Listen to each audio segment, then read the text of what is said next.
ਬਾਣੀ ਦੀਆਂ ਲੜੀਵਾਰ ਵਿਚਾਰਾਂ ਨਿਤਾ ਪ੍ਰਤੀ ਆਪ ਸੰਗਤਾਂ ਗੁਰੂ ਦਰਬਾਰ ਅੰਦਰ ਜੁੜ ਕਰਕੇ ਔਰ ਆਪਣੇ ਆਪਣੇ ਘਰਾਂ ਵਿੱਚ ਬੈਠ ਕਰਕੇ ਇਸ ਪਾਵਨ ਸਥਾਨ ਤੋਂ ਸਰਵਣ ਕਰਦੀਆਂ ਹੋ। ਉਹ ਚੱਲ ਰਹੀਆਂ ਲੜੀਵਾਰ ਗੁਰਬਾਣੀ ਵਿਚਾਰਾਂ ਦੇ ਨਾਲ ਸਾਂਝ ਪਾਈਏ।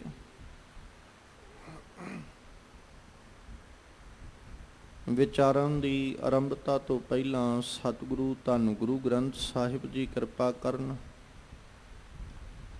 ਆਪਣਾ ਮਿਹਰ ਭਰਿਆ ਹੱਥ ਸਿਰ ਤੇ ਰੱਖਣ। ਮਾਲਕ ਜੀ ਆਪ ਰਸਨਾ ਉੱਤੇ ਵਰਤ ਕੇ ਆਪਣੀ ਪਾਵਨ ਬਾਣੀ ਆਪਣੇ ਸ਼ਬਦ ਦੀ ਵਿਚਾਰ ਕਰਵਾ ਲੈਣ ਔਰ ਆਪ ਸਰਬੱਤ ਸੰਗਤ ਬਖਸ਼ੋ ਅਸੀਸ।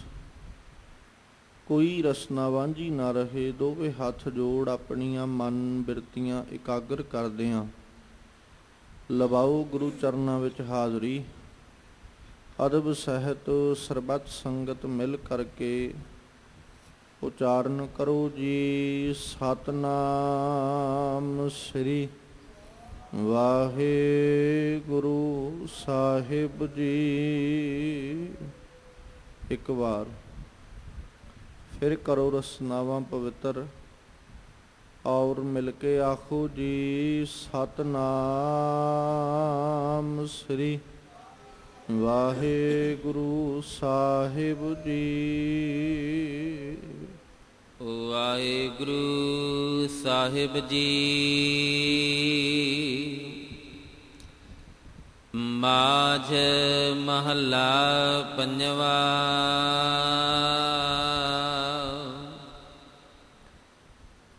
ਕਹਿਆ ਕਰਨਾ ਦਿੱਤਾ ਲੈਣਾ,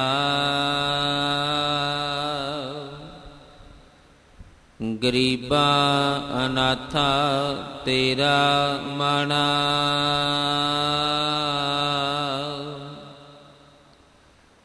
ਸਭ ਕਿਛ ਤੂੰ ਹੈ ਮੇਰੇ ਪਿਆਰੇ।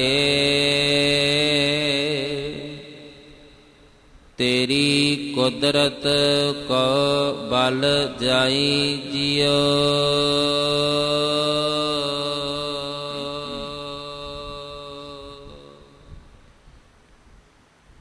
ਜਿਸ ਪਾਵਨ ਸ਼ਬਦ ਦਾ ਪਾਠ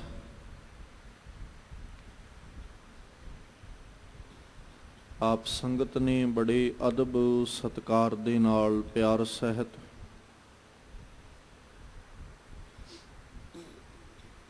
ਮਾਨਯੋਗ ਭਾਈ ਸਾਹਿਬ ਹੋਰਾਂ ਪਾਸੋਂ ਸਰਵਣ ਕੀਤਾ ਹੈ, ਇਹ ਪਾਵਨ ਬਚਨ ਗੁਰੂ ਅਰਜਨ ਸਾਹਿਬ ਜੀ ਕੇ ਮੁਖਾਰਬਿੰਦ ਤੋਂ ਉਚਾਰਨ ਕੀਤੇ ਹੋਏ ਮਾਝ ਰਾਗ ਦੇ ਅੰਦਰ ਗੁਰੂ ਗ੍ਰੰਥ ਸਾਹਿਬ ਜੀ ਕੇ ਪਾਵਨ ਅੰਗ 98 ਦੇ ਉੱਪਰ ਸੁਭਾਈਮਾਨ ਹੈ।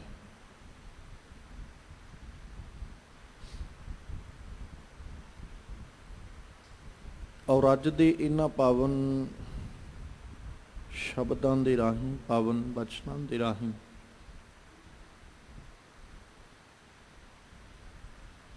ਸਤਿਗੁਰੂ ਜੀ ਨੇ ਅਕਾਲ ਪੁਰਖ ਪਰਮੇਸ਼ਵਰ ਜੀ ਕੀ ਸਮਰੱਥਾ, ਉਸ ਦੀ ਤਾਕਤ ਔਰ ਉਸ ਦੇ ਹੁਕਮ ਦਾ ਪ੍ਰਗਟਾਵਾ ਕਰ ਰਹੇ ਨੇ।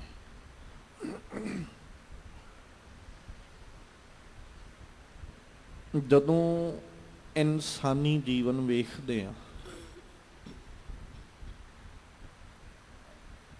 ਅਕਾਲ ਪੁਰਖ ਪਰਮੇਸ਼ਵਰ ਜੀ ਵੱਲੋਂ 84 ਲੱਖ ਜੂਨਾਂ ਬਣਾਈਆਂ ਗਈਆਂ ਸਮਾਜ ਮੰਨਦਾ ਹੈ।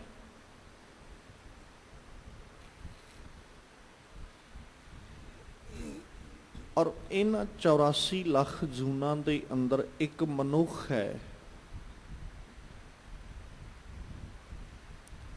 ਜਿਹੜਾ ਵੱਖਰੇ ਵੱਖਰੇ ਆਧਾਰ ਤੇ ਆਸਰੇ ਦੇ ਉੱਤੇ ਜਿਉਂਦਾ ਹੈ। ਸਿਰਫ ਇੱਕ ਮਨੁੱਖ,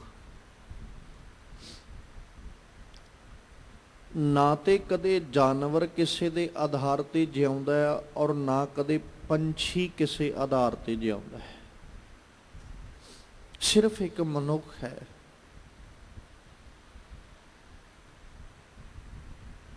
ਜਿਹੜਾ ਜਨਮ ਤੋਂ ਲੈ ਕੇ ਮਰਨ ਤੱਕ ਆਧਾਰ ਤੇ ਆਸਰੇ ਉੱਤੇ ਹੈ। ਪਰ ਅਫਸੋਸ ਇਸ ਗੱਲ ਦਾ ਹੈ, ਮਨੁੱਖ ਦੇ ਆਸਰੇ ਉੱਤੇ ਹੈ, ਪਰਮੇਸ਼ਵਰ ਦੇ ਨਹੀਂ।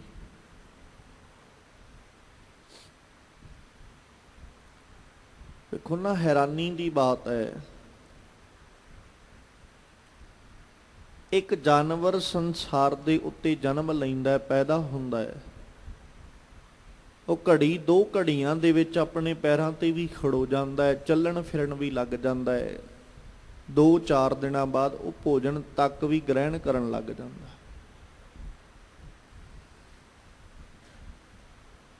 ਇੱਕ ਪੰਛੀ ਜਦੋਂ ਪੈਦਾ ਹੁੰਦਾ ਹੈ, ਉਹ ਜਨਮ ਲੈਂਦਾ ਹੈ, ਉਹ ਵੀ ਇਸੇ ਤਰ੍ਹਾਂ ਹੀ ਹੈ। 2-4 ਦਿਨ 10 ਦਿਨਾਂ ਦੇ ਬਾਅਦ ਉਹ ਉੱਡਣਾ ਸਿੱਖ ਲੈਂਦਾ ਹੈ।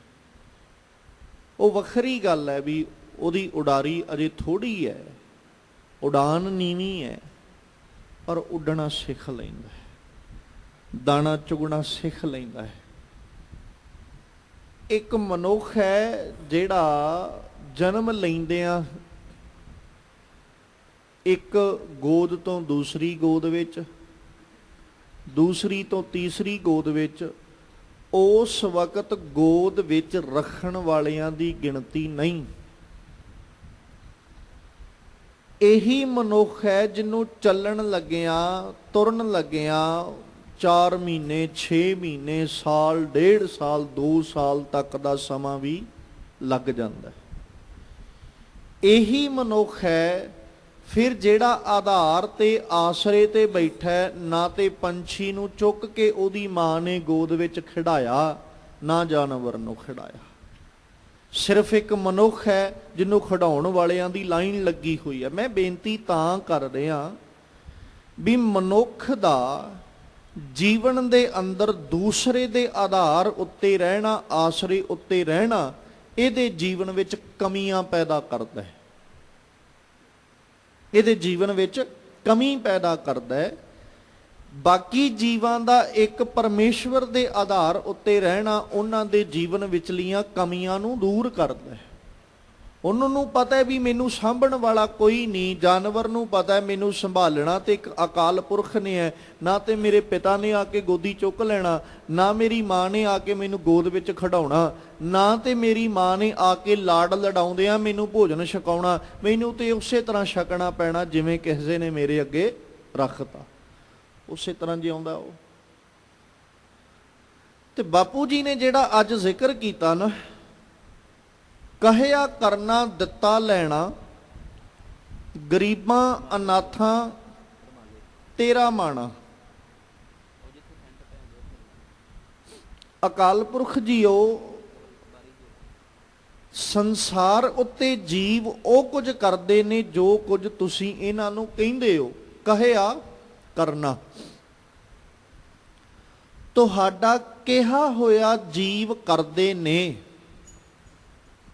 ਦਿੱਤਾ ਲੈਣਾ, ਔਰ ਤੁਹਾਡਾ ਦਿੱਤਾ ਹੋਇਆ ਲੈਂਦੇ ਨੇ, ਹਾਸਲ ਕਰਦੇ ਨੇ। ਜੋ ਤੁਸੀਂ ਦਿੰਦੇ ਹੋ ਇਹਨਾਂ ਨੂੰ ਮਿਲ ਜਾਂਦਾ। ਔਰ ਪਰਮੇਸ਼ਵਰ ਜੀਓ, ਸੰਸਾਰ ਉੱਤੇ ਉਹ ਜੀਵ ਬਹੁਤ ਨੇ ਜਿਹੜੇ ਗਰੀਬ ਔਰ ਅਨਾਥ ਨੇ। ਅਖਰੀ ਅਰਥ ਕਰਾਂਗੇ, ਗਰੀਬ ਆਰਥਿਕ ਹਾਲਾਤ ਤੋਂ ਕਮਜ਼ੋਰ, ਅਨਾਥ ਜੀ ਦੇ ਸਿਰ ਉੱਤੇ ਮਾਂ-ਬਾਪ ਦਾ ਸਾਇਆ ਨਹੀਂ, ਬਹੁਤ ਨੇ। ਉਹ ਤੇਰੇ ਆਧਾਰ ਤੇ ਜਿਉਂਦੇ ਨੇ, ਉਹ ਤੇਰੇ ਆਸਰੇ ਤੇ ਨੇ।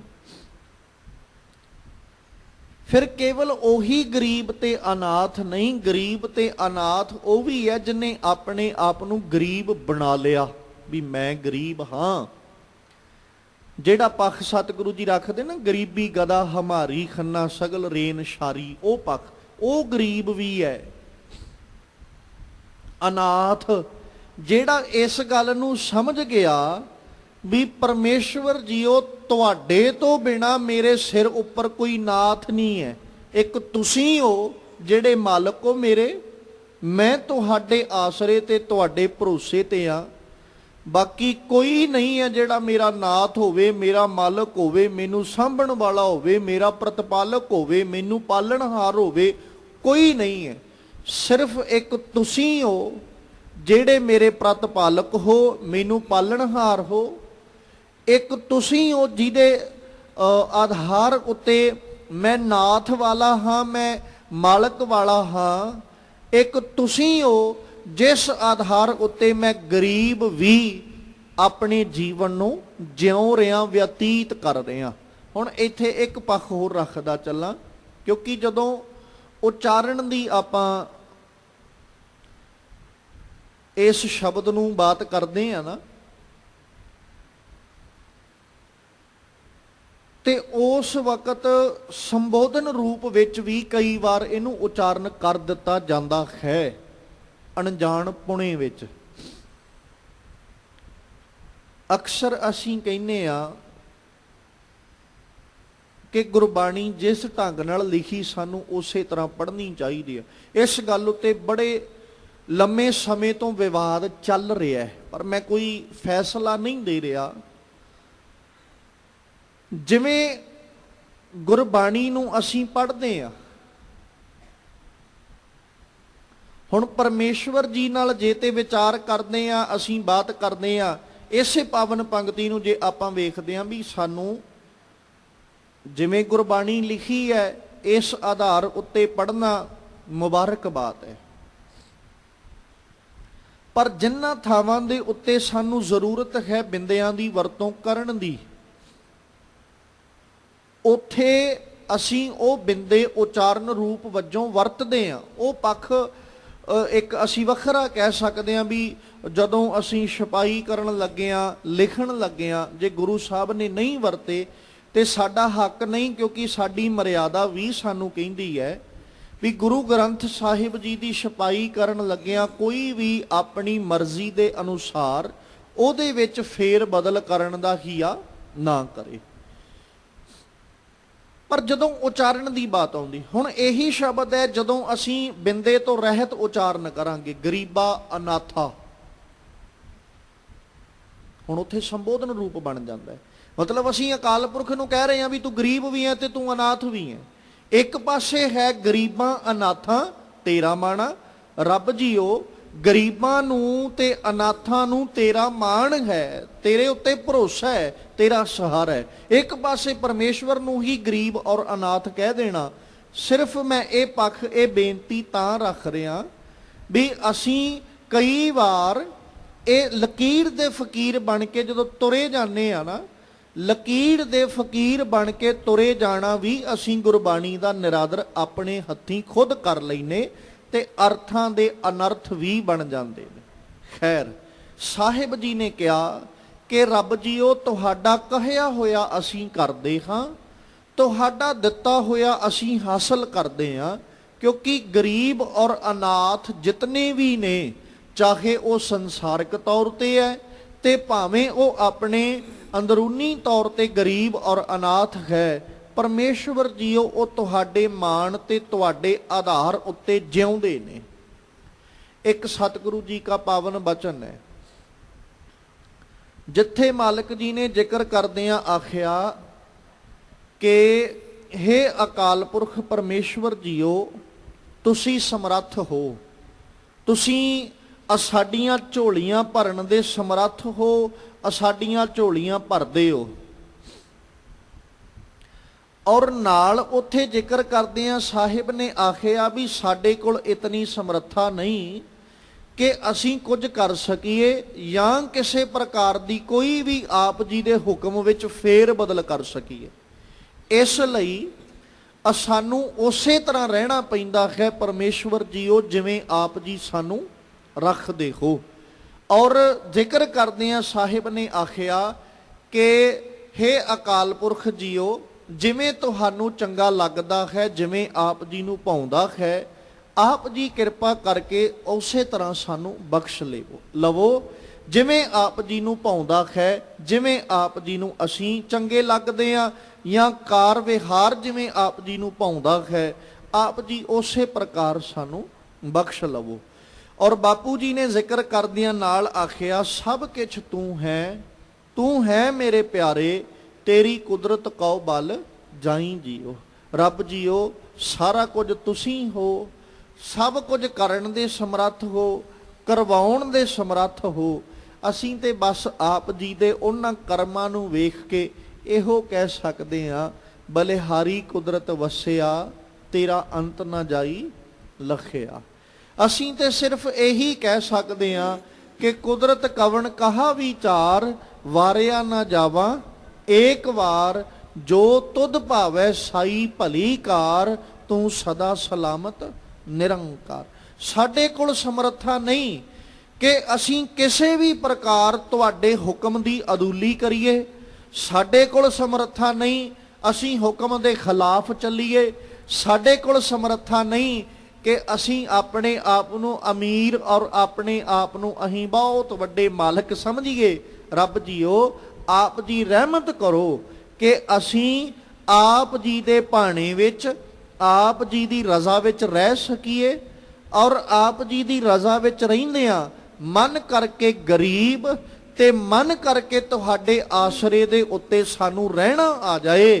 ਤੁਹਾਡੇ ਆਧਾਰ ਤੇ ਰਹਿੰਦਿਆਂ ਅਸੀਂ ਵੀ ਆਪਣੇ ਆਪ ਨੂੰ ਮਾਲਕ ਵਾਲੇ ਅਖਵਾ ਸਕੀਏ ਵੀ ਸਾਡਾ ਵੀ ਮਾਲਕ ਹੈ, ਪਰ ਇੱਕ ਪਰਮੇਸ਼ਵਰ, ਉਹਦੇ ਤੋਂ ਬਿਨਾ ਅਸੀਂ ਨਾ ਤੇ ਕਿਸੇ ਨੂੰ ਮਾਲਕ ਬਣਾਇਆ ਔਰ ਨਾ ਹੀ ਉਹਦੇ ਤੋਂ ਬਿਨਾ ਸਾਡਾ ਕੋਈ ਮਾਲਕ ਹੈ। ਸਾਡਾ ਮਾਲਕ ਸਿਰਫ ਇੱਕ ਪਰਮੇਸ਼ਵਰ, ਜਿਹਨੂੰ ਆਪਾਂ ਜਦੋਂ ਗੁਰੂ ਰਾਮਦਾਸ ਸਾਹਿਬ ਜੀ ਕੇ ਪਾਵਨ ਬਚਨ ਪੜ੍ਹਦੇ ਆ ਤੇ ਆਪ ਜੀ ਦੀਆਂ ਰਸਨਾਵਾਂ ਤੇ ਬੋਲ ਰਹਿੰਦੇ, ਜਿੱਥੇ ਜਾ ਕੇ ਸਾਹਿਬ ਨੇ ਪ੍ਰਗਟ ਕੀਤਾ ਸੀ ਗੁਰੂ ਦੇ ਆਧਾਰ ਉੱਤੇ, ਅਕਾਲ ਪੁਰਖ ਪਰਮੇਸ਼ਵਰ ਦੇ ਆਸਰੇ ਉੱਤੇ ਰਹਿਣ ਦੀ ਬਾਤ ਨੂੰ। ਸਤਿਗੁਰੂ ਕਹਿੰਦੇ, ਕਿਸ ਹੀ ਧੜਾ ਕੀਆ ਮਿੱਤਰ ਸੁਤ ਨਾਲ ਭਾਈ, ਕਿਸ ਹੀ ਧੜਾ ਕੀਆ ਕੁੜਮ ਸਕੇ ਨਾਲ ਜਵਾਈ, ਕਿਸ ਹੀ ਧੜਾ ਕੀਆ ਸਿਕਦਾਰ ਚੌਧਰੀ, ਆਪਣੇ ਸੁਹਾਈ ਹਮਰਾ ਧੜਾ ਹਰ ਰਹਿਆ ਸਮਾਈ। ਰੱਬ ਜੀਓ, ਆਸਰੇ ਲੈਣ ਵਾਲਿਆਂ ਨੇ ਆਸਰੇ ਤੱਕੇ, ਜਿਨ੍ਹਾਂ ਨੂੰ ਤੁਹਾਡੇ ਦਰ ਤੋਂ ਬਿਨਾਂ ਦਰ ਨਜ਼ਰੀ ਆਏ, ਉਹਨਾਂ ਜਾ ਕੇ ਉਹ ਦਰਵਾਜ਼ੇ ਖੜਕਾਏ। ਪਰ ਮੈਨੂੰ ਜਦੋਂ ਝਾਤ ਮਾਰ ਕੇ ਵੇਖਿਆ, ਮੈਂ ਨਜ਼ਰ ਮਾਰ ਕੇ ਵੇਖਿਆ ਤੇ ਨਜ਼ਰੀ ਇਹ ਪਿਆ, ਹਰ ਦਰਵਾਜ਼ਾ ਬੰਦ ਨਜ਼ਰ ਆਇਆ। ਜਦੋਂ ਦਰਵਾਜ਼ਾ ਖੁੱਲਿਆ ਤੇ ਇੱਕ ਤੇਰੇ ਦਰ ਵਾਲਾ ਖੁੱਲਾ ਨਜ਼ਰ ਆਇਆ, ਜਿੱਥੇ ਜਾ ਕੇ ਮੈਂ ਬੇਖੌਫ ਹੋ ਆਪਣੇ ਮਨ ਦੀਆਂ ਭਾਵਨਾਵਾਂ ਵੀ ਰੱਖ ਸਕਦਾ ਹਾਂ, ਜਿੱਥੇ ਜਾ ਕੇ ਮੈਂ ਬੇਖੌਫ ਹੋ ਕੇ ਆਪਣੇ ਮਨ ਦੀਆਂ ਇੱਛਾਵਾਂ ਮੰਗ ਸਕਦਾ ਹਾਂ, ਜਿੱਥੇ ਜਾ ਕੇ ਮੈਂ ਬੇਚਿੰਤ ਹੋ ਕੇ ਆਪਣੇ ਜੀਵਨ ਦਾ ਆਧਾਰ ਲੈ ਸਕਦਾ। ਤੇ ਉਹ ਆਧਾਰ ਐਸਾ ਹੈ ਜਿਹੜਾ ਆਧਾਰ ਮੁੜ ਕੇ ਕਦੇ ਜੀਵਨ ਦੇ ਵਿੱਚੋਂ ਜਾਂਦਾ ਨਹੀਂ। ਰੱਬ ਜੀਓ, ਇੱਕੋ ਦਰ ਨਜ਼ਰੀ ਪਿਆ, ਜਿਸ ਦਰ ਉੱਤੇ ਆ ਕੇ ਮੈਨੂੰ ਤਰਵਾਸ ਮਿਲਿਆ, ਮੈਨੂੰ ਧੀਰਜ ਮਿਲਿਆ। ਦਰਵਾਜ਼ੇ ਦਰ ਕਈ ਨੇ, ਜਿਨ੍ਹਾਂ ਲੋਕਾਂ ਨੇ ਫਰੋਲੇ, ਉਹਨਾਂ ਨੂੰ ਨਜ਼ਰੀ ਪਿਆ ਕਿ ਸਾਡਾ ਆ ਰਿਸ਼ਤੇਦਾਰ, ਸਾਕ ਸੰਬੰਧ ਸਭ ਕੁਝ। ਗੁਰੂ ਰਾਮਦਾਸ ਸਾਹਿਬ ਦਾ ਬਚਨ ਵੀ, ਕਿਸ ਹੀ ਧੜਾ ਕੀਆ ਮਿੱਤਰ ਸੁਤ ਨਾਲ ਭਾਈ। ਕਿਸੇ ਨੇ ਮਿੱਤਰ ਨਾਲ, ਕਿਸੇ ਨਾਲ ਸੁਤ ਭਾਈ। ਇਹ ਪਾਵਨ ਬਚਨ ਪੜਨ ਤੋਂ ਬਾਅਦ ਵਿੱਚ ਨਾ ਇੱਕ ਬਚਨ ਗੁਰੂ ਅਰਜਨ ਸਾਹਿਬ ਦਾ ਚੇਤੇ ਰੱਖਿਓ। ਗੁਰੂ ਅਰਜਨ ਸਾਹਿਬ ਕਹਿੰਦੇ, ਮੈਂ ਵੀ ਧੜਾ ਕੀਤਾ, ਮੈਂ ਵੀ ਆਸਰਾ ਲਿਆ, ਮੈਂ ਮਾਂ ਦਾ ਆਸਰਾ ਵੀ ਤੱਕਿਆ, ਮੈਂ ਪਿਤਾ ਦਾ ਆਸਰਾ ਵੀ ਲਿਆ, ਮੈਂ ਆਪਣੇ ਰਿਸ਼ਤੇਦਾਰਾਂ, ਸਾਕ ਸੰਬੰਧੀਆਂ ਦਾ ਵੀ ਆਸਰਾ ਲਿਆ, ਪਰ ਉਹ ਕੋਈ ਹੋਰ ਨਹੀਂ ਹੈ। ਜੇ ਗੁਰੂ ਰਾਮਦਾਸ ਸਾਹਿਬ ਕਹਿ ਰਹੇ ਨਾ, ਹਮਰਾ ਧੜਾ ਹਰ ਰਹਿਆ ਸਮਾਈ, ਤੇ ਧੰਨ ਗੁਰੂ ਅਰਜਨ ਸਾਹਿਬ ਕਹਿੰਦੇ, ਤੂੰ ਮੇਰਾ ਪਿਤਾ, ਤੂੰ ਹੈ ਮੇਰਾ ਮਾਤਾ, ਮੈਂ ਤੇ ਤੇਰੇ ਆਸਰੇ ਤੇ ਬੈਠਾ। ਮੈਂ ਸੰਸਾਰਿਕ ਤੌਰ ਦੇ ਉੱਤੇ ਦਰਵਾਜ਼ੇ ਸੰਸਾਰ ਦੇ ਲੋਕਾਂ ਦੇ ਕਿਉਂ ਖੜਕਾਵਾਂ?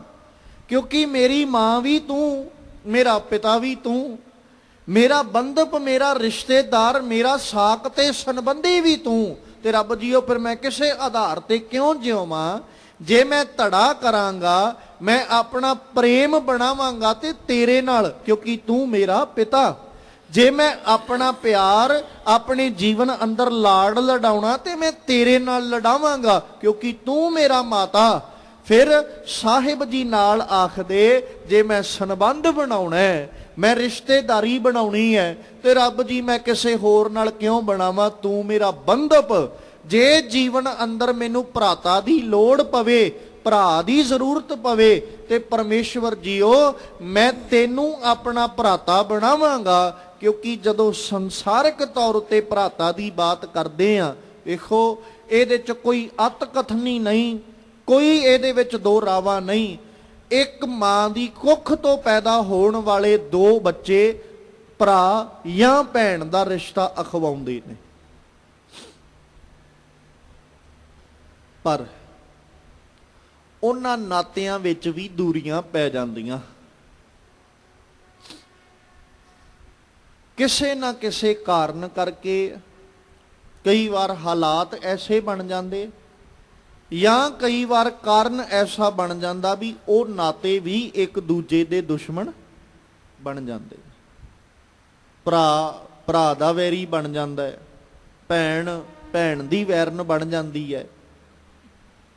ਕਈ ਵਾਰ ਹਾਲਾਤ, ਅੱਜ ਸਮਾਜ ਦੀ ਦਸ਼ਾ ਹੀ ਇਸ ਤਰ੍ਹਾਂ ਦੀ ਹੈ। ਇਹਦੇ 'ਚ ਅਸੀਂ ਕੋਈ ਇਹ ਨਹੀਂ ਕਹਿ ਸਕਦੇ ਜੀ ਇਹ ਕਿੱਦਾਂ ਹੋ ਸਕਦਾ। ਅੱਜ ਸਾਡੇ ਸਾਹਮਣੇ ਜਦੋਂ ਅਸੀਂ ਸਮਾਜ ਵੇਖਦੇ ਹਾਂ ਤੇ ਸਮਾਜ ਦੇ ਹਾਲਾਤ ਇਸ ਗੱਲ ਦਾ ਪ੍ਰਗਟਾਵਾ ਕਰਦੇ, ਇੱਕ ਭਰਾ ਦੂਜੇ ਭਰਾ ਨੂੰ ਮਾਰਨ ਤੇ ਉਤਰਿਆ ਹੋਇਆ, ਕਿਉਂ? ਹਾਲਾਤ ਐਸੇ ਬਣ ਗਏ। ਜਾਂ ਇੱਕ ਭੈਣ ਦੂਜੀ ਭੈਣ ਨੂੰ ਵੇਖ ਕੇ ਪ੍ਰਸੰਨ ਨਹੀਂ ਹੈ, ਕਾਰਨ ਹਾਲਾਤ ਹੀ ਐਸੇ ਨੇ। ਬਾਪੂ ਜੀ ਨੇ ਆਖਿਆ, ਜਦੋਂ ਮੈਂ ਰੱਬ ਜੀਓ ਤੁਹਾਡੇ ਆਸਰੇ ਦੀ ਬਾਤ ਕਰਦਾ ਤੇ ਤੂੰ ਮੇਰਾ ਬੰਧਪ, ਤੂੰ ਮੇਰਾ ਭਰਾਤਾ, ਮੇਰਾ ਭਰਾ ਵੀ ਤੂੰ। ਮੈਨੂੰ ਪਤਾ ਜਿਹੜੀ ਵਸਤੂ ਦੀ ਲੋੜ ਹੋਈ ਮੈਨੂੰ ਤੇਰੇ ਕੋਲੋਂ ਮਿਲ ਜਾਣੀ।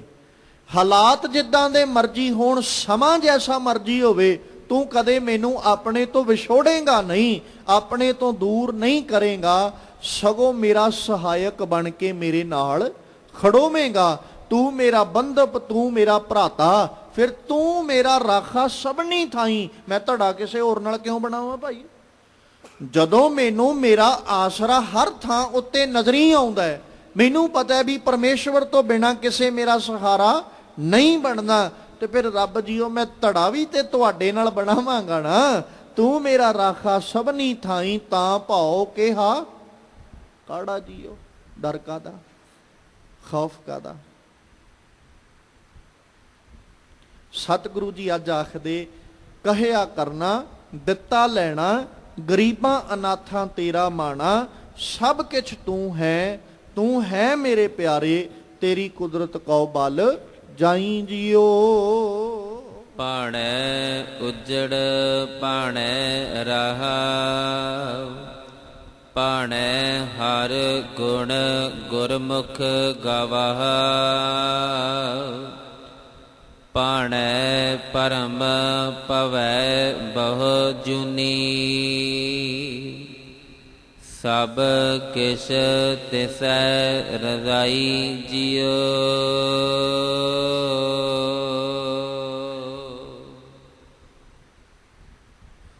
ਭਾਣੈ ਉਜੜ ਭਾਣੈ ਰਾਹਾ,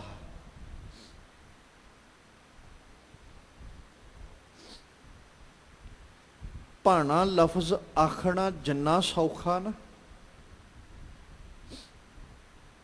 ਅੱਖਰ ਤੇ ਦੋ ਹੀ ਨੇ, ਕਹਿ ਕੇ ਬੰਦਾ ਪਾਸੇ ਹੋ ਜਾਂਦਾ ਵੀ ਰੱਬ ਦਾ ਭਾਣਾ ਹੈ ਜੀ, ਪਰ ਮੰਨਣਾ ਓਨਾ ਹੀ ਔਖਾ ਹੈ।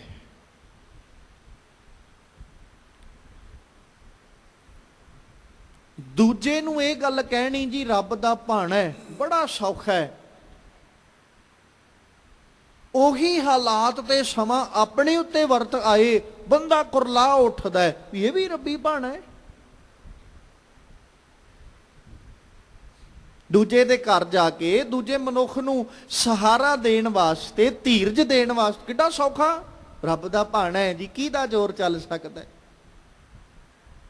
ਤੇ ਜੇ ਉਹੀ ਰੱਬ ਦਾ ਭਾਣਾ ਆਪਣੇ ਘਰ ਆਪਣੇ ਨਾਲ ਬੀਤ ਜਾਏ ਫਿਰ ਚੇਤੇ ਨਹੀਂ ਆਉਂਦਾ ਵੀ ਇਹ ਵੀ ਤੇ ਰੱਬ ਦਾ ਭਾਣਾ ਹੀ ਹੈ।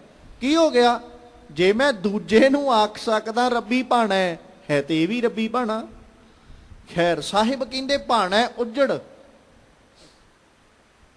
ਭਾਣਾ ਰਾਹਾ, ਭਾਣਾ ਹਰ ਗੁਣ ਗੁਰਮੁਖ ਗਾਵਾਹਾ,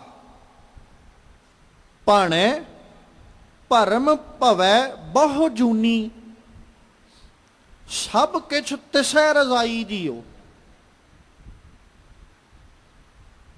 ਹੁਣ ਇੱਥੇ ਖਿਆਲ ਕਰਿਓ, ਮਨ ਛਾਤਰ ਬਹੁਤ ਹੈ। ਇਹ ਨਾ ਪਾਣੀ ਦੇ ਵਹਾਅ ਵਾਂਗੂ ਹੈ, ਮਨ ਪਾਣੀ ਦੇ ਵਹਾਅ ਵਾਂਗੂ ਹੈ।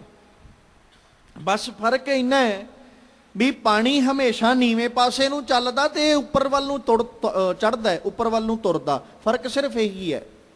ਮੈਂ ਪਾਣੀ ਵਹਾਅ ਵਰਗਾ ਤਾਂ ਕਹਿ ਰਿਹਾ ਵੀ ਪਾਣੀ ਨੂੰ ਜਿੰਨਾ ਮਰਜ਼ੀ ਰੋਕਣ ਦੀ ਕੋਸ਼ਿਸ਼ ਕਰ ਲਓ, ਉਹਨੇ ਕਿਤੋਂ ਨਾ ਕਿਤੋਂ ਰਾਹ ਬਣਾ ਹੀ ਲੈਣਾ।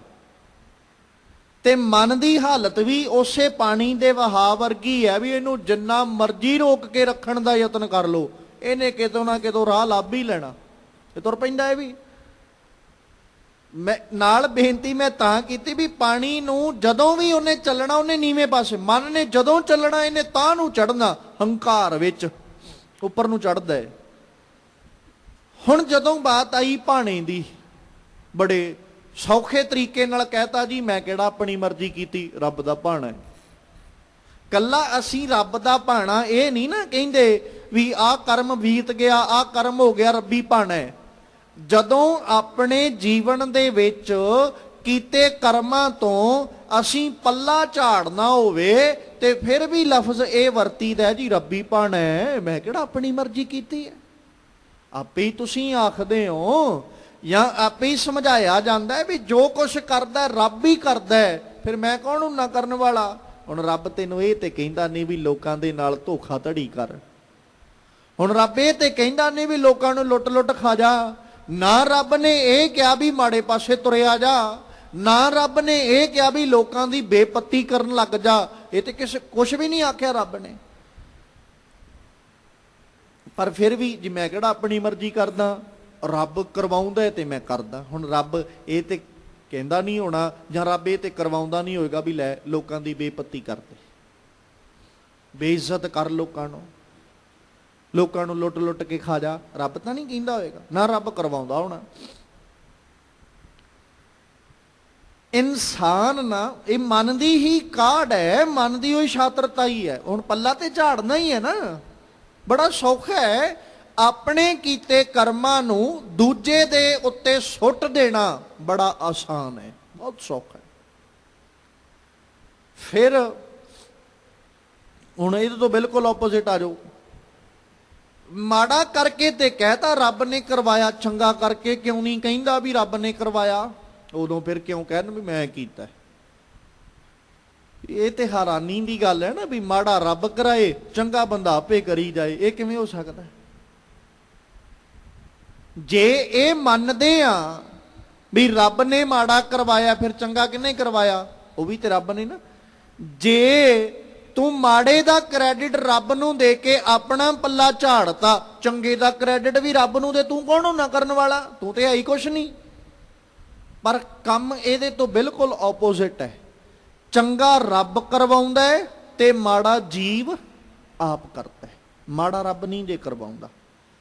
ਉਜੜੇ ਪਿਆ ਹੈ ਤੇ ਉਜੜੇ ਆਪਣੇ ਕੰਮਾਂ ਕਰਕੇ ਪਿਆ, ਰਾਹੇ ਪਰਮੇਸ਼ਵਰ ਨੇ ਪਾਇਆ।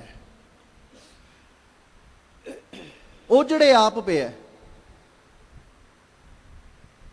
ਜੇ ਰੱਬ ਜੀ ਕੀ ਵਡਿਆਈ ਕਰ ਰਿਹਾ, ਗੁਣ ਗਾ ਰਿਹਾ ਤੇ ਰੱਬ ਆਪ ਕਰਵਾ ਰਿਹਾ, ਤੇ ਜੇ ਰੱਬ ਨੂੰ ਵਿਸਾਰਿਆ ਤੇ ਆਪਣੀ ਮਰਜ਼ੀ ਨਾਲ ਵਿਸਾਰਿਆ। ਰੱਬ ਨੇ ਨਹੀਂ ਕਿਹਾ ਵੀ ਵਿਸਰ ਕੇ ਬਹਿ ਜਾ।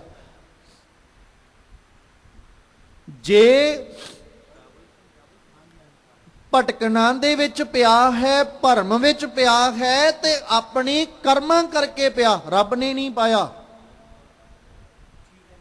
ਜੂਨਾ ਵਿੱਚ ਆਪਣੇ ਕਰਮਾਂ ਕਰਕੇ, ਆਪਣੀ ਮਤ ਕਰਕੇ ਭਟਕ ਰਿਹਾ, ਰੱਬ ਨਹੀਂ ਪਾ ਰਿਹਾ।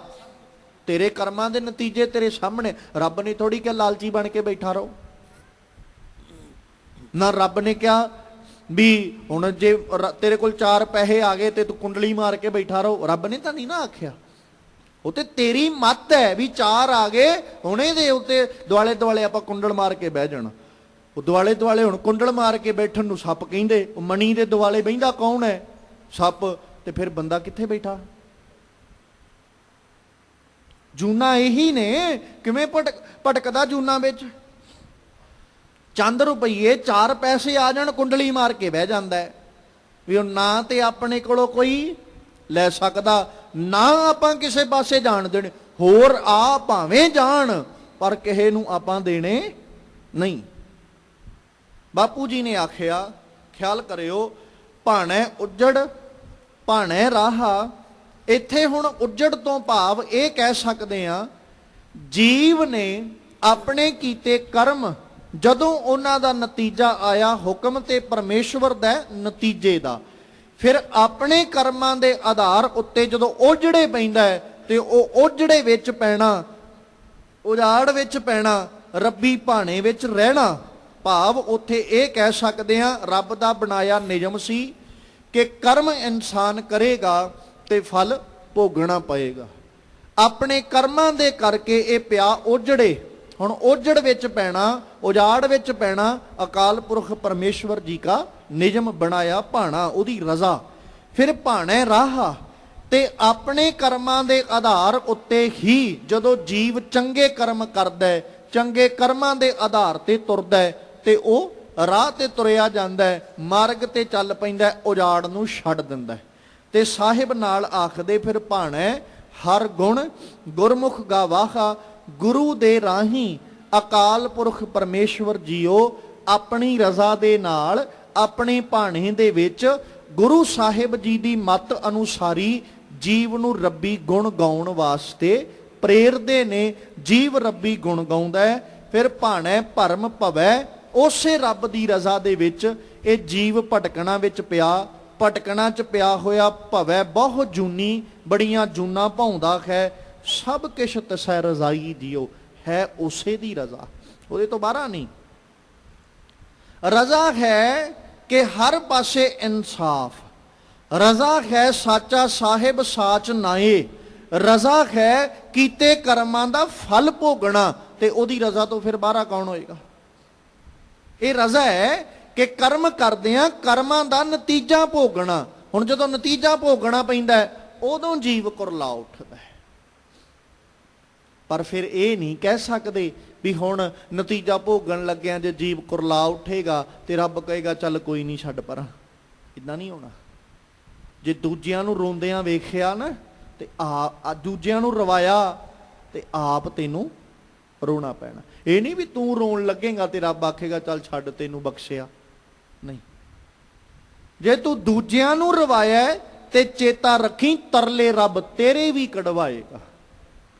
जे दूजियां नूं तड़फाया है ना ते ये ख्याल असी मन विच रखीए तड़फना तैनूं भी पएगा। बस ये है अज हालात ते समा तेरी तड़फना वाला नहीं, पर एक दिन ऐसा जरूर बनेगा जिदन सजना बैठा कुरला उठेगा, तड़फना ही वो ऐसी देंदा है।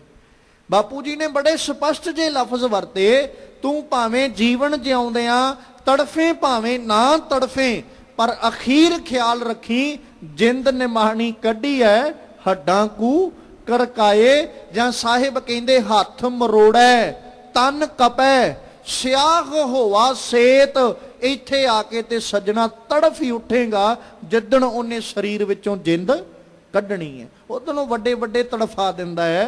उस दिन ते वड्डे तो वड्डा बादशाह तड़फ उठदा जिदन वो शरीरां दे हड्डां नूं कड़का के विचों जिंद कढ़दा है। साहिब जी फिर आखदे कि है उसे मालिक दी रजा, ओदी रजा तो बाहर कुछ नहीं है।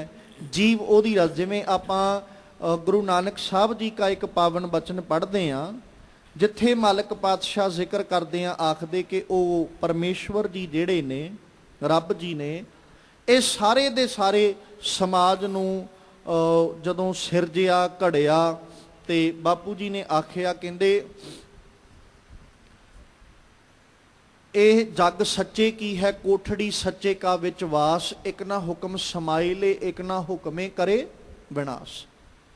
ਇੱਕ ਨਾ ਭਾਣੇ ਕੱਢ ਲਏ, ਇੱਕ ਨਾ ਮਾਇਆ ਵਿੱਚ ਨਿਵਾਸ। ਇਹ ਵੀ ਉਹਦੀ ਰਜ਼ਾ, ਉਹਦਾ ਭਾਣਾ ਹੀ ਹੈ, ਉਹਦੀ ਰਜ਼ਾ ਵਿੱਚ, ਉਹਦੇ ਭਾਣੇ ਵਿੱਚ ਇੱਕ ਬੈਠਾ ਮਾਇਆਧਾਰੀ ਹੋ ਕੇ, ਇੱਕ ਨੂੰ ਉਹਨੇ ਕੱਢ ਲਿਆ। ਹੈ ਤੇ ਰਜ਼ਾ ਹੀ ਹੈ ਨਾ, ਉਹਦੇ ਤੋਂ ਬਾਹਰ ਨਹੀਂ। ਮਾਇਆਧਾਰੀ ਵੀ ਉਹਦੀ ਰਜ਼ਾ ਵਿੱਚ ਹੀ ਹੈ, ਤੇ ਮਾਇਆ ਤੋਂ ਉਪਰਾਮ ਵੀ ਉਹਦੀ ਰਜ਼ਾ ਵਿੱਚ ਹੀ ਹੈ। ਬਸ ਇਹ ਕਹਿ ਸਕਦੇ ਹਾਂ ਜਿਹੜਾ ਮਾਇਆਧਾਰੀ ਹੈ ਉਹਦੀ ਰਜ਼ਾ, ਕਿਉਂਕਿ ਮਾਇਆ ਦਿੱਤੀ ਉਹਨੇ ਹੈ, ਪਰ ਉਹ ਇੰਨਾ ਕੁ ਮਾਇਆਧਾਰੀ ਹੋ ਗਿਆ, ਮਾਇਆ 'ਚ ਬੈਠੇ ਨੂੰ ਰੱਬ ਹੀ ਭੁੱਲ ਗਿਆ। ਤੇ ਦੂਜੇ ਪਾਸੇ ਉਹਨੇ ਆਪੇ ਹੀ ਕਿਰਪਾ ਕੀਤੀ, ਆਪੇ ਉਹਨੇ ਬਾਹਰ ਕੱਢ ਲਿਆ। ਮਾਇਆ ਸਾਰਿਆਂ ਨੂੰ ਦਿੱਤੀ ਉਹਨੇ, ਇਹ ਨਹੀਂ ਵੀ ਉਹਨੇ ਦਿੱਤੀ ਨਹੀਂ। ਮਾਇਆਧਾਰੀ ਕੋਲ ਵੀ ਹੈ ਤੇ ਮਾਇਆ ਗੁਰਮੁਖ ਕੋਲ ਵੀ ਹੈ। ਬਸ ਗੁਰਮੁਖ ਉਸ ਬੱਚੇ ਵਰਗਾ ਹੈ, ਉਸ ਪੁੱਤਰ ਵਰਗਾ ਜਾਂ ਉਸ ਧੀ ਵਰਗਾ ਹੈ ਜਿਹੜਾ ਮਾਇਆ 'ਚ ਬੈਠਾ, ਖਿਡੌਣਿਆਂ 'ਚ ਬੈਠਾ ਵੀ ਆਖਦਾ ਵੀ ਮਾਂ ਮੈਨੂੰ ਤੇ ਤੇਰੀ ਗੋਦ ਚਾਹੀਦੀ, ਆ ਖਿਡੌਣੇ ਇੱਕ ਪਾਸੇ ਕਰ ਦੇ। ਜਦੋਂ ਵੇਲਾ ਆਏਗਾ, ਖੇਡਣ ਦਾ ਸਮਾਂ ਆਏਗਾ, ਉਦੋਂ ਇਹਨਾਂ ਖਿਡੌਣਿਆਂ ਨਾਲ ਖੇਡਾਂਗਾ ਵੀ, ਪਰ ਸਾਰਾ ਦਿਨ ਖਿਡੌਣਿਆਂ 'ਚ ਨਹੀਂ ਰਹਿਣਾ, ਮੈਂ ਸਾਰਾ ਦਿਨ ਤੇਰੀ ਗੋਦ ਦਾ ਨਿੱਘ ਮੰਨਣਾ ਚਾਹੁੰਦਾ। ਤੇ ਜਿਹੜਾ ਮਾਇਆਧਾਰੀ ਹੈ ਉਹ ਉਸ ਬੱਚੇ ਵਰਗਾ ਜਿਹੜਾ ਕਹਿੰਦਾ ਗੋਦੀ ਕੀ ਕਰਨੀ, ਆਪਾਂ ਕੁੱਛੜ ਚੜ ਕੇ ਕੀ ਲੈਣਾ, ਆਪਾਂ ਤੇ ਇਹਨਾਂ ਖਿਡੌਣਿਆਂ 'ਚ ਹੀ ਖੇਡਣਾ। ਬਸ ਮਾਇਆਧਾਰੀ ਉਹਨਾਂ ਖਿਡੌਣਿਆਂ 'ਚ ਮਸਤ ਹੋਇਆ। ਹੈ ਉਸੇ ਦੀ ਰਜ਼ਾ, ਕਿਉਂਕਿ ਖਿਡੌਣੇ ਤੇ ਉਹੀ ਦੇ ਰਿਹਾ ਨਾ। ਇੱਕ ਨਾ ਹੁਕਮ ਸਮਾਏ ਲਏ, ਇੱਕ ਨਾ ਭਾਣੇ ਕੱਢ ਲਏ, ਇੱਕ ਨਾ ਮਾਇਆ ਵਿੱਚ ਨਿਵਾਸ। ਉਹ ਆਪੇ ਹੀ ਮਾਇਆ 'ਚ ਨਿਵਾਸ ਵੀ ਕਰਾ ਦਿੰਦਾ, ਆਪੇ ਭਾਣੇ ਵਿੱਚ ਇੱਕ ਨੂੰ ਬਾਹਰ ਵੀ ਕੱਢ ਲੈਂਦਾ ਹੈ। ਨਾ ਕੋ ਮੂਰਖ ਨਾ ਕੋ ਸਿਆਣਾ, ਵਰਤ ਸਭ ਕਿਛ ਤੇਰਾ ਭਾਣਾ। ਅਗੰਮ ਅਗੋਚਰ ਬੇਅੰਤ ਅਥਾਹ, ਤੇਰੀ ਕੀਮਤ ਕਹਿਣ ਨਾ ਜਾਈ ਜਿਉ। ਨਾ ਕੋ ਮੂਰਖ ਨਾ ਕੋ ਸਿਆਣਾ। ਆਪਣੀ ਮਰਜ਼ੀ ਨਾਲ ਨਾ ਤੇ ਕੋਈ ਮੂਰਖ ਬਣਦਾ, ਨਾ ਹੀ ਆਪਣੀ ਮਰਜ਼ੀ ਨਾਲ ਕੋਈ ਸਿਆਣਾ ਬਣਦਾ। ਜੇ ਆਪਣੀ ਮਰਜ਼ੀ ਚੱਲਦੀ ਹੋਵੇ ਤੇ ਮੂਰਖ ਕੌਣ ਬਣੇ, ਸਾਰੇ ਹੀ ਸਿਆਣੇ ਹੋਣ। ਵੈਸੇ ਤੇ ਬੰਦਾ ਹੈ ਬਹੁਤ ਸਿਆਣਾ, ਇਹ ਨਹੀਂ ਵੀ ਇਹ ਸਿਆਣਾ ਨਹੀਂ, ਬੜਾ ਸਿਆਣਾ, ਆਪਣੇ ਆਪ ਨੂੰ ਤੇ ਬਹੁਤ ਸਿਆਣਾ ਹੈ। ਸਿਆਣੇ ਇੱਕ ਅਖਾਣ ਵੀ ਵਰਤਦੇ, ਅਕਸਰ ਆਪ ਜੀ ਨਾਲ ਸਾਂਝਾ ਕਰੀਦਾ। ਬੇਗਾਨਿਆਂ ਦੀ ਥਾਲੀ ਵਿਚਲਾ ਲੱਡੂ ਤੇ ਆਪਣੀ ਮੱਤ ਹਮੇਸ਼ਾ ਹੀ ਵੱਡੀ ਹੁੰਦੀ। ਨਾ ਤੇ ਦੂਜੇ ਦੀ ਥਾਲੀ ਦਾ ਲੱਡੂ ਛੋਟਾ ਹੋਇਆ, ਨਾ ਆਪਣੀ ਮੱਤ ਛੋਟੀ ਹੋਈ। ਅੱਗੇ ਜਿੰਨਾ ਮਰਜ਼ੀ ਵੱਡਾ ਸਿਆਣਾ ਬੈਠਾ ਹੋਵੇ, ਪਰ ਇਨਸਾਨ ਨੂੰ ਲੱਗਦਾ ਵੀ ਮੈਂ ਉਦੋਂ ਜ਼ਿਆਦਾ ਸਿਆਣਾ, ਮੇਰੇ ਕੋਲ ਮੱਤ ਜ਼ਿਆਦੀ ਹੈ। ਜੇ ਤੇ ਆਪਣੀ ਮਰਜ਼ੀ ਚੱਲਦੀ ਹੋਵੇ ਤੇ ਮੂਰਖ ਕੋਈ ਵੀ ਨਾ ਬਣੇ, ਸਾਰੇ ਹੀ ਸਿਆਣੇ। ਆਪਣੀ ਮਰਜ਼ੀ ਨਾ ਚੱਲਣਾ ਇਸ ਗੱਲ ਦਾ ਪ੍ਰਗਟਾਵਾ ਕਰਦਾ ਹੈ ਵੀ ਮੂਰਖ ਤੇ ਸਿਆਣਾ ਵੀ ਉਹਦੀ ਮੌਜ ਹੈ। ਆਪਣੀ ਮਰਜ਼ੀ ਨਾਲ ਨਾ ਕੋਈ ਸਿਆਣਾ। ਇਸੇ ਕਰਕੇ ਤੇ ਸਾਹਿਬ ਨੇ ਆਖਿਆ ਨਾ, ਆਖਣ ਜ਼ੋਰ ਚੁੱਪੈ ਨਾ ਜ਼ੋਰ, ਜ਼ੋਰ ਨਾ ਮੰਗਣ ਦੇਣ ਨਾ ਜ਼ੋਰ, ਜ਼ੋਰ ਨਾ ਜੀਵਨ ਮਰਨ ਨਾ ਜ਼ੋਰ, ਜ਼ੋਰ ਨਾ ਰਾਜ ਮਾਲ ਮਨ ਸ਼ੋਰ, ਜ਼ੋਰ ਨਾ ਸੁਰਤੀ ਗਿਆਨ ਵਿਚਾਰ, ਜ਼ੋਰ ਨਾ ਜੁਗਤੀ ਛੁੱਟੈ ਸੰਸਾਰ, ਜਿਸ ਹੱਥ ਜ਼ੋਰ ਕਰ ਵੇਖੈ ਸੋਏ। ਵੇਖ ਲਓ ਭਾਈ, ਇਸ ਪੰਕਤੀ ਦੇ ਅਰਥ ਦੋ ਤਰੀਕੇ ਨਾਲ ਕਰ ਸਕਦੇ ਵੀ ਜਿਸ ਹੱਥ ਜ਼ੋਰ ਕਰ ਵੇਖੇ ਸੋਏ। ਜੇ ਕਿਸੇ ਦੇ ਹੱਥ 'ਚ ਜ਼ੋਰ ਹੈ ਤੇ ਕਰਕੇ ਵੇਖ ਲਓ ਵੀ ਹਾਂ ਭਾਈ ਮੈਂ ਕਰ ਸਕਦਾ, ਜਾਂ ਜਿਸ ਹੱਥ ਜ਼ੋਰ, ਜਿਹਦੇ ਹੱਥ ਵਿੱਚ ਜ਼ੋਰ ਹੈ ਉਹ ਤੇ ਕਰਕੇ ਵੇਖੀ ਜਾਂਦਾ ਹੈ ਵੀ ਮੈਂ ਆਹ ਕੁਝ ਕਰ ਸਕਦਾ, ਉਹ ਕਰ ਰਿਹਾ। ਮਤਲਬ ਪਰਮੇਸ਼ਵਰ ਜੀ, ਉਹਦੇ ਹੱਥ ਵਿੱਚ ਜ਼ੋਰ ਹੈ, ਉਹ ਤੇ ਕਰ ਕਰਕੇ ਸਭ ਕੁਝ ਵੇਖ ਰਿਹਾ ਹੈ। ਤੇ ਜੇ ਕਿਸੇ ਮਨੁੱਖ ਦੇ ਹੱਥ 'ਚ ਜ਼ੋਰ ਹੈ, ਕਰਕੇ ਵੇਖ ਲਓ ਵੀ ਮੈਂ ਆਹ ਕੁਝ ਕਰ ਸਕਦਾ। ਪਰ ਸਾਹਿਬ ਕਹਿੰਦੇ ਵੀ ਕਿਸੇ ਦੇ ਹੱਥ ਵੱਸ ਦੀ ਬਾਤ ਨਹੀਂ। ਨਾ ਕੋ ਮੂਰਖ ਨਾ ਕੋ ਸਿਆਣਾ। ਤੇ ਹੁੰਦਾ ਕੀ ਹੈ? ਵਰਤੈ ਸਭ ਕਿਛ ਤੇਰਾ ਭਾਣਾ। ਤਾਂ ਹੀ ਤੇ ਕਈ ਵਾਰ ਹੁੰਦਾ ਅੱਧਾ ਜੀਵਨ ਬੜੀ ਸਿਆਣਪ ਵਿੱਚ ਗੁਜ਼ਰਦਾ ਹੈ, ਪਰ ਅੱਧੇ ਜੀਵਨ ਤੋਂ ਬਾਅਦ ਚ ਅਕਾਲ ਪੁਰਖ ਪਰਮੇਸ਼ਵਰ ਜੀ ਦੀ ਰਜ਼ਾ ਤੇ ਉਹਦਾ ਹੁਕਮ ਕਹਿ ਲਓ, ਉਹਦਾ ਭਾਣਾ ਕਹਿ ਲਓ, ਵੀ ਉਹ ਜਿਹੜਾ ਅੱਧਾ ਜੀਵਨ ਸਿਆਣਪ ਚ ਗੁਜ਼ਾਰਿਆ ਸੀ ਨਾ, ਬਾਕੀ ਰਹਿੰਦਾ ਜੀਵਨ ਉਹ ਸਿਆਣਪ ਤੇ ਵੀ ਪਾਣੀ ਫੇਰ ਗਿਆ। ਅਗਲੇ ਜੀਵਨ, ਜਿਵੇਂ ਆਪਾਂ ਕਈ ਵਾਰ ਹਾਲਾਤ ਵੇਖਦੇ ਹਾਂ ਵੀ ਬਹੁਤ ਸੋਹਣਾ, ਵੈਲ ਐਜੂਕੇਟਡ, ਬਹੁਤ ਸੋਹਣੀ ਸਟੱਡੀ ਕੀਤੀ, ਬਹੁਤ ਵਧੀਆ ਐਜੂਕੇਸ਼ਨ ਲਈ, ਪਰ ਕਈ ਵਾਰ ਹਾਲਾਤ ਐਸੇ ਬਣ ਜਾਂਦੇ ਵੀ ਉਹ ਸਾਰਾ ਗਿਆਨ, ਸਾਰਾ ਕੁਝ ਜਿੰਨਾ ਵੀ ਹਾਸਲ ਕੀਤਾ ਸੀ ਨਾ, ਮੱਤ ਤੇ ਪਰਮੇਸ਼ਵਰ ਦੁਆਰਾ ਐਸਾ ਪੜਦਾ ਪਾਇਆ ਜਾਂਦਾ ਵੀ ਉਹ ਮੂਰਖਾਂ ਵਾਂਗੂ ਸਮਾਜ ਵਿੱਚ ਵਿਚਰਨ ਲੱਗ ਜਾਂਦਾ। ਹੁਣ ਚਾਹੁੰਦਾ ਤੇ ਨਹੀਂ ਸੀ ਨਾ ਉਹ ਵੀ ਮੈਂ ਇੰਨਾ ਵੈਲ ਐਜੂਕੇਟਡ ਹੋਣ ਤੋਂ ਬਾਅਦ 'ਚ ਤੇ ਲੋਕਾਂ ਦੇ ਲਿਫਾਫੇ ਚੁੱਕਦਾ ਫਿਰਾਂ ਜਾਂ ਲੋਕਾਂ ਦੇ ਘਰਾਂ ਨੂੰ ਮੈਂ ਵੱਟੇ ਮਾਰਦਾ ਫਿਰਾਂ। ਕੌਣ ਚਾਹੁੰਦਾ ਹੈ? ਕੋਈ ਨਹੀਂ, ਪਰ ਰਜ਼ਾ ਉਸ ਮਾਲਕ ਦੀ। ਤੇ ਕਈ ਵਾਰ ਐਸਾ ਵੀ ਹੁੰਦਾ ਹੈ ਵੀ ਅੱਧਾ ਜੀਵਨ ਜਿਹੜਾ ਮੂਰਖਤਾਈ ਵਸ ਹੋ ਕੇ ਗੁਜ਼ਾਰਿਆ ਹੋਵੇ, ਮੂਰਖਤਾ ਵਿੱਚ ਗੁਜ਼ਾਰਿਆ ਹੋਵੇ, ਪਰ ਉਦੋਂ ਬਾਅਦ ਵਿਚਲਾ ਜਿਹੜਾ ਜੀਵਨ ਰਹਿ ਜਾਂਦਾ ਉਹ ਰੱਬ ਇੰਨੀ ਕੁ ਸਿਆਣਪ ਦੇ ਦਿੰਦਾ ਵੀ ਪਹਿਲੀ ਮੂਰਖਤਾਈ ਵੀ ਲੋਕ ਭੁੱਲ ਜਾਂਦੇ ਤੇ ਆਖਦੇ ਵੀ ਉਹੀ ਹੈ ਜਿੰਨੇ ਅੱਧਾ ਜੀਵਨ ਮੂਰਖਤਾਈ ਵਿੱਚ ਗੁਜ਼ਾਰਿਆ ਸੀ, ਤੇ ਬੜੇ ਸਿਆਣੇ ਜੀਵਨ ਦਾ ਮਾਲਕ ਹੈ, ਬੜੀ ਸੋਝੀ ਦਾ ਹੈ, ਬਹੁਤ ਵੱਡੀ ਸਿਆਣਪ ਦਾ ਮਾਲਕ। ਰੱਬੀ ਰਜ਼ਾ। ਆਪਣੀ ਮਰਜ਼ੀ ਨਾਲ ਨਾ ਤੇ ਕੋਈ ਮੂਰਖ ਬਣਦਾ ਹੈ, ਨਾ ਆਪਣੀ ਮਰਜ਼ੀ ਨਾਲ ਕੋਈ ਸਿਆਣਾ ਬਣਦਾ ਹੈ।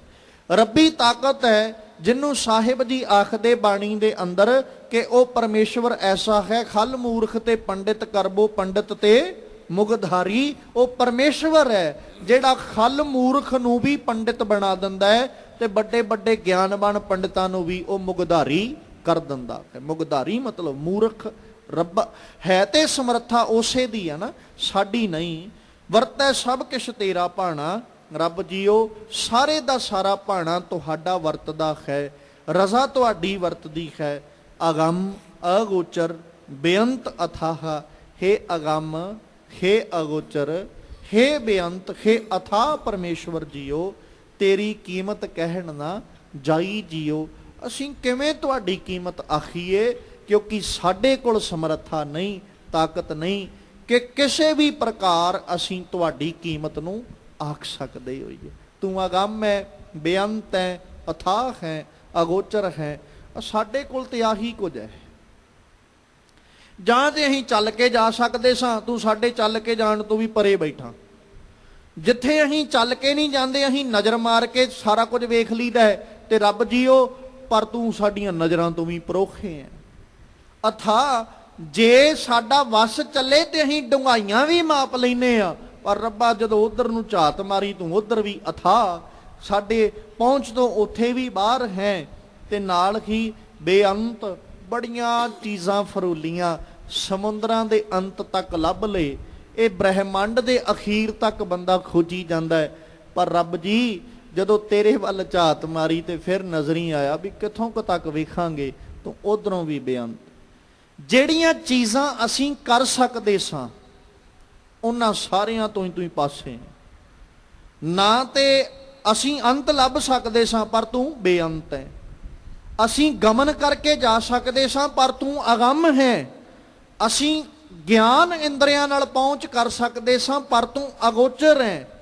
ਅਸੀਂ ਡੂੰਘਾਈ ਮਾਪ ਸਕਦੇ ਸਾਂ ਪਰ ਰੱਬ ਜੀ ਤੂੰ ਅਥਾਹ ਹੈ, ਸਾਡੇ ਵੱਸ ਤੋਂ ਪਰੇ ਹੈ। ਤੇਰੀ ਕੀਮਤ ਕਹਿਣ ਨਾ ਜਾਈ ਜੀਓ। ਅਸੀਂ ਕਿਵੇਂ ਕੀਮਤ ਆਖਾਂਗੇ? ਨਾ ਤੇ ਤੇਰੇ ਤੱਕ ਪਹੁੰਚ ਬਣੀ, ਨਾ ਤੈਨੂੰ ਵੇਖਿਆ, ਨਾ ਤੇਰੀ ਡੂੰਘਾਈ। ਤੇਰਾ ਅਖੀਰ ਤੇ ਸਾਨੂੰ ਕਿੱਥੇ ਲੱਭਣਾ ਹੈ? ਇਸ ਲਈ ਕਿਸੇ ਵੀ ਪ੍ਰਕਾਰ ਪਰਮੇਸ਼ਵਰ ਜੀਓ ਅਸੀਂ ਤੁਹਾਡੀ ਕੀਮਤ ਨੂੰ ਆਖ ਨਹੀਂ ਸਕਦੇ। ਖਾਕ ਸੰਤਨ ਕੀ ਦੇਹ ਪਿਆਰੇ, ਆਏ ਪਿਆ ਹਰ ਤੇਰੇ ਦੁਆਰੇ। ਦਰਸ਼ਨ ਪੇਖਤ ਮਨ ਆਗਾਵੈ, ਨਾਨਕ ਮਿਲਣ ਸੁਭਾਈ ਜੀਓ।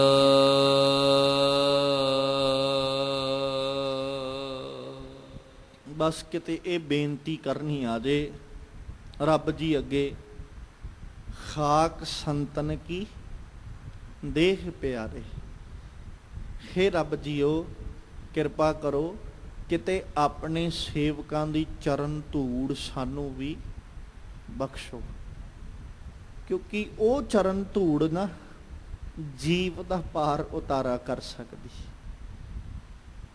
ਉਹੀ ਚਰਨ ਧੂੜ ਹੈ ਜਿਹਦੇ ਸਦਕਾ ਜੀਵ ਦਾ ਪਾਰ ਉਤਾਰਾ ਹੈ।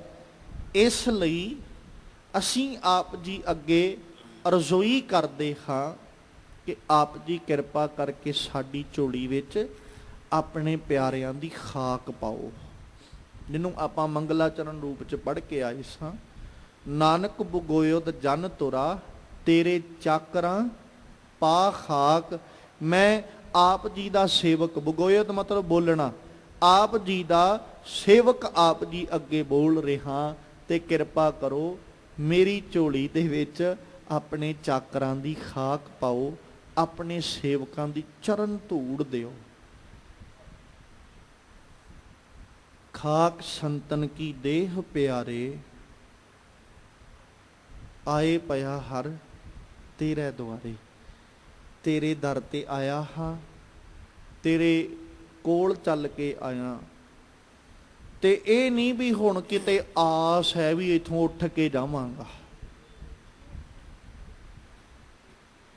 ਨਿਰਾਸ਼ ਹੋ ਕੇ ਸਾਰੇ ਪਾਸਿਓਂ ਫਿਰ ਤੇਰੇ ਦਰ ਤੇ ਆਇਆ। ਔਰ ਇੱਕ ਆਪਾਂ ਇਹ ਵੀ ਕਹਿ ਸਕਦੇ ਹਾਂ ਨਾ, ਭਲਾ ਹੈ ਕਿ ਗੁਰੂ ਦਰ ਤੇ ਆਉਣ ਤੋਂ ਪਹਿਲਾਂ, ਰੱਬ ਦੇ ਦਰ ਤੇ ਆਉਣ ਤੋਂ ਪਹਿਲਾਂ ਸਾਰੇ ਦਰਵਾਜ਼ੇ ਫੋਲ ਆਈਏ, ਭਲਾ ਹੈ।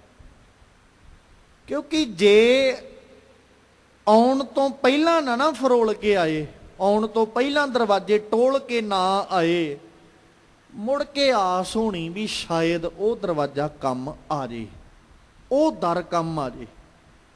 ਇਸ ਲਈ ਗੁਰੂ ਚਰਨਾਂ 'ਚ ਬੈਠੇ ਆਪਾਂ ਇਹ ਕਹਿ ਸਕਦੇ ਹਾਂ ਵੀ ਰੱਬ ਜੀ ਇੰਨੀ ਕੁ ਰਹਿਮਤ ਕਰੀ ਵੀ ਜਿੱਦਣ ਤੇਰੇ ਦਰ ਤੇ ਆਵਾਂ ਨਾ ਉਦੋਂ ਪਹਿਲੋਂ ਸਾਰੇ ਦਰਵਾਜ਼ੇ ਵੇਖ ਲਾਂ, ਵੀ ਕਿਤੇ ਤੇਰੇ ਦਰ ਤੇ ਆ ਕੇ ਮਨ 'ਚ ਇਹ ਆਸ ਨਾ ਲੈ ਕੇ ਬੈਠਾ ਵੀ ਜੇ ਇੱਥੋਂ ਨਾ ਬਣਿਆ ਨਾ ਤੇ ਦੂਜੀ ਥਾਂ ਤੇ ਚਲਾ ਜਾਵਾਂਗਾ। ਕਿਉਂਕਿ ਜਿੱਦਣ ਪਹਿਲੋਂ ਫਰੋਲ ਕੇ ਆਵਾਂਗਾ ਉਦਣ ਤੇ ਸਾਰੇ ਪਾਸਿਓਂ ਨਿਰਾਸ਼ ਹੋਇਆ ਹੀ ਆਵਾਂਗਾ ਵੀ ਉੱਥੋਂ ਕੁਝ ਨਹੀਂ ਬਣਿਆ, ਇੱਕੋ ਹੀ ਦਰ ਬਚਿਆ, ਹੁਣ ਇਸ ਦਰ ਤੇ ਆਇਆ। ਤੇ ਰੱਬਾ ਫਿਰ ਉਹ ਤੇਰੇ ਦਰ ਨਾਲ ਐਸਾ ਪ੍ਰੀਤ, ਐਸਾ ਪ੍ਰੇਮ ਬਣੇ, ਮੁੜ ਕੇ ਕਦੇ ਦੂਜੇ ਦਰ ਦਾ ਖਿਆਲ ਵੀ ਹਿਰਦੇ ਵਿੱਚ ਨਾ ਆਵੇ। ਜੇ ਤੇਰੇ ਦਰ ਤੇ ਆਉਣ ਤੋਂ ਪਹਿਲਾਂ ਦੂਜੇ ਦਰ ਨਾ ਵੇਖ ਕੇ ਆਇਆ ਨਾ, ਤੇ ਫਿਰ ਤੇਰੇ ਦਰ ਤੇ ਆ ਕੇ ਵੀ ਹੋ ਸਕਦਾ ਆਸ ਕਿਸੇ ਦੂਜੇ ਦੀ ਮੈਂ ਲਾਈ ਬੈਠਾ ਹੋਵਾਂ। ਜਿਨ੍ਹਾਂ ਨੇ ਦੂਜੇ ਦਰਾਂ ਨੂੰ ਫਰੋਲਿਆ ਸੀ, ਉਹਨਾਂ ਆ ਕੇ ਕੀ ਕਿਹਾ? ਬਰਸ ਏਕ ਹਉ ਫਿਰਿਓ, ਕਿਨਾਂ ਨਾ ਪਰਚੋ ਲਾਇਓ। ਕਹਿਤਿਓ ਕਹਿਤ ਸੁਣੀ ਰਹਿਤ ਕੋ ਖੁਸ਼ੀ ਨਾ ਆਇਓ। ਇੱਕ ਵੀ ਨਹੀਂ ਲੱਭਿਆ, ਕਿਸੇ ਕੋਲ ਨਜ਼ਰੀ ਨਹੀਂ ਪਿਆ। ਧੰਨ ਗੁਰੂ ਅਰਜਨ ਦੇਵ ਜੀਓ, ਧੰਨ ਗੁਰੂ ਅਰਜਨ ਦੇਵ ਪਾਤਸ਼ਾਹ ਜੀਓ, ਜਿਹੜੀ ਬਖਸ਼ਿਸ਼ ਤੇ ਜਿਹੜੀ ਰੂਹਾਨੀਅਤ ਤੁਹਾਡੇ ਦਰ ਉੱਤੇ ਮਿਲੀ ਹੈ ਨਾ, ਇਦੋਂ ਪਹਿਲਾਂ ਹੀ 1 ਸਾਲ ਦਰਵਾਜ਼ੇ ਹੀ ਖੜਕਾਏ ਨੇ। ਇਹ ਨਹੀਂ ਵੀ ਅਸੀਂ ਇੱਕ ਥਾਂ ਤੇ ਜਾ ਕੇ ਬੈਠੇ ਰਹੇ, ਨਹੀਂ, ਵੱਖਰੇ ਵੱਖਰੇ ਦਰਵਾਜ਼ੇ ਖੜਕਾਉਂਦੇ ਰਹੇ, ਰੋਜ਼ ਕਿਸੇ ਨਾ ਕਿਸੇ ਦਰ ਨੂੰ ਟੋਲਦੇ ਰਹੇ, ਪਰ ਨਾ ਤੇ ਤੁਹਾਡੇ ਵਰਗੀ ਬਖਸ਼ਿਸ਼ ਤੇ ਨਾ ਹੀ ਤੁਹਾਡੇ ਵਰਗੀ ਰੂਹਾਨੀਅਤ, ਨਾ ਤੁਹਾਡੇ ਦਰ ਵਰਗਾ ਪ੍ਰੇਮ ਤੇ ਨਾ ਹੀ ਤੁਹਾਡੇ ਦਰ ਵਰਗਾ ਸਤਿਕਾਰ ਕਿਸੇ ਹੋਰ ਦਰ ਤੋਂ ਮਿਲਿਆ ਜੋ ਅੱਜ ਬਖਸ਼ਿਸ਼ਾਂ ਤੁਹਾਡੇ ਕੋਲੋਂ ਮਿਲੀਆਂ ਨੇ। ਕਿਉਂਕਿ ਜਿੰਨੇ ਦਰਵਾਜ਼ੇ ਖੜਕਾਏ ਉਹ ਸਾਰੇ ਐਸੇ ਸਨ, ਕਹਿਤਿਆਂ ਕਹਿਤ ਸੁਣੀ ਰਹਿਤ ਕੋ ਖੁਸ਼ੀ ਨਾ ਆਇਓ। ਕਿਸੇ ਕੋਲ ਰਹਿਣੀ ਨਹੀਂ ਸੀ, ਸਾਰੇ ਕਹਿਣੀਆਂ ਵਾਲੇ ਹੀ ਸਨ, ਕਰਨੀ ਵਾਲਾ ਕੋਈ ਨਹੀਂ ਸੀ। ਜਿਨ੍ਹਾਂ ਦਰਵਾਜ਼ੇ ਖੜਕਾਏ ਉਹਨਾਂ ਹੀ ਆਖਿਆ, ਬਾਰ ਪਰਾਇਆ ਬੈਸਣਾ ਸਾਈਂ ਮੁਝੇ ਨਾ ਦੇ, ਜੇ ਤੂੰ ਐਵੇਂ ਰੱਖ ਸੀ ਜਿਉ ਸਰੀਰੋਂ ਲੈ। ਜਿਨ੍ਹਾਂ ਦਰਵਾਜ਼ੇ ਵੇਖੇ ਟੋਲ ਕੇ ਉਹੀ ਆਖਦੇ, ਜਿਹੇ ਦਰ ਆਵਤ ਜਾਤਿਓ ਹਟਕੈ ਨਾਹੀ ਕੋਏ, सो दर कैसे छोड़ीए जो दर ऐसा होए। किवें छड्ड के पासे हो जाइए। रब जी असीं ते तुहाडे आए पिया हर तेरे द्वारे, मैं तेरे दर ते आ गया, आप जी किरपा करो। जो तुहाडा सुभाग है कोई चल के आ जाए तुहाडे दर ते, ये नहीं तुहाडा दर पार्शैलिटी नहीं करता, तुहाडे दर ते किसे नाल वितकरा नहीं कीता जांदा। लोकां दे दरवाजे दूजे दर ऐसे भी जिथे गरीब जाए उन्होंने धक्के मार दिते जांदे, कोई अनाथ जाए उन्होंने भी तोड़ दिता जाता भी तू इत्थे की लेना है। रब जी तेरे दर ते परवाने ही हो जाते जेड़े एक कह के आउंदे कि मैं गरीब ते अनाथ हाँ। जेड़ा ये आख के आउंदा है तेरे भरोसे प्यारे मैं लाड लड़ाया, भूले चूके बारिक तू हर पिता माया, मैं ते तेरे भरोसे ते आया। ते परमेश्वर जीओ तेरे दर ते परवानिया भी हो जाता है। खैर साहिब कहते हुण दर ते आए उत्ते तरस कर, दर ते आए उत्ते रहम कर। परमेश्वर जीओ अपने दरवाजे ते खड़ोते उत्ते बख्शिश करो।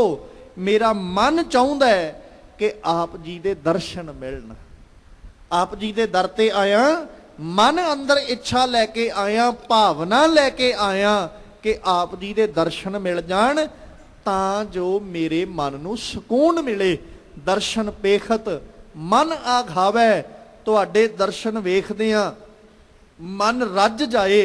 नानक मिलन सुभाई जियो ते हे नानक जियो किते सहज सुभावक तौर उत्ते रब जियो तुहाडा मिलाप हासिल कर लवां, तुहाडा मेल मिल जाए, तुहाडे नाल मिलाप बन जाए।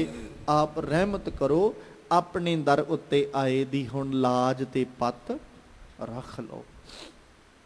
जिन्हों गुरु कलगीधर साहब कहंदे सगल द्वार को छड़ के आया, गहियो तुहारो द्वार बाहें गहे की लाज अस, गोबिंद दास तुहार पाए गहे जब ते तुमरे, तब ते को आंख तरे नहीं आने हो। उदू पहलों एदा मतलब वेखे ने ना, राम रहीम पुराण कुरान अनेक कहें। हुण जिन्हें सुनिया ही ना होवे ओनू की पता की कहिंदे, जिन्हें वेखिया है सुनिया है वही ते कह सकदा ना भी बहुत कुछ कह रहे। राम रहीम पुराण कुरान अनेक कहें मत एक ना मान्यो, सिमृत शास्त्र वेद सब है बहु भेद कहें हम एक ना जाने हो। रब जी तुसीं किरपा करो, हुण तुहाडे दर उत्ते आया हाँ ते अपने दर उत्ते आए होए दी लाज, अपने दर उत्ते आए होए दी पत तुसीं आप रख लो ते दर उत्ते आए दी इज्जत ढक लो। आप रहमत करो कीते गुनाहां उत्ते पड़दे पाओ ते उन्हां गुनाहां नूं बख्श के अपना प्रेम ते अपना प्यार बख्शो। गुरु अगे किते अरदास अरजोई करनी आ जाए, असी खते बहुत कमावंदे अंत ना पारावार, हर किरपा करके बख्श ले हो हम पापी वड गुनहागार। रब जीओ दर उत्ते आया होया नूं बख्श लो, आप जी किरपा करो। नानक घर के गोले, नानक घर के गोले, नानक घर के गोले, नानक घर के गोले।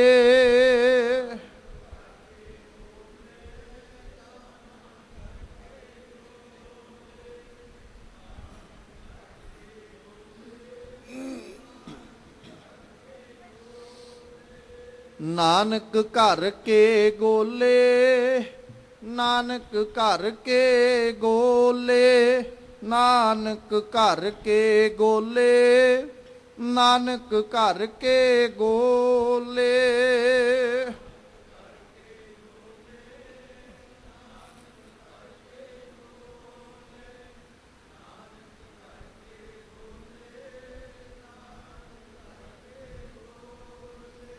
तुम्हारी शरण तुम्हारी आशा, तुम्हारी शरण तुम्हारी आशा।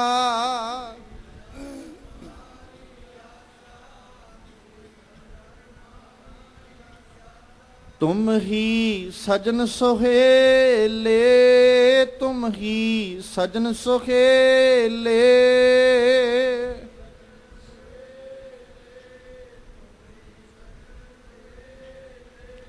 राखो राखण हार दयाला, राखो राखण हार दयाला।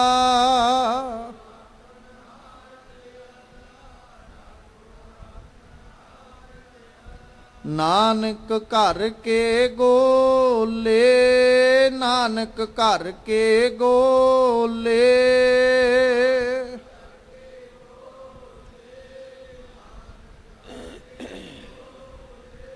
नानक घर के गोले, नानक घर के गोले।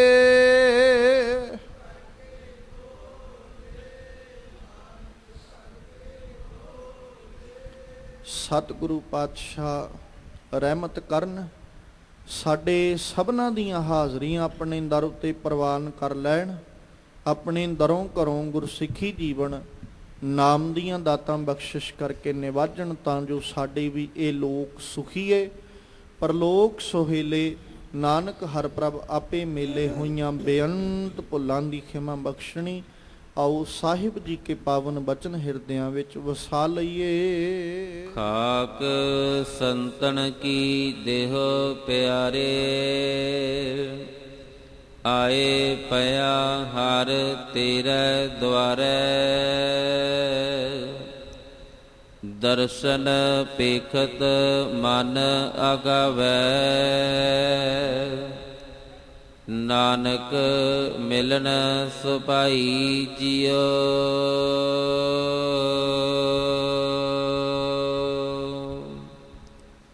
वाहिगुरु जी का खालसा, वाहिगुरु जी की फतेह।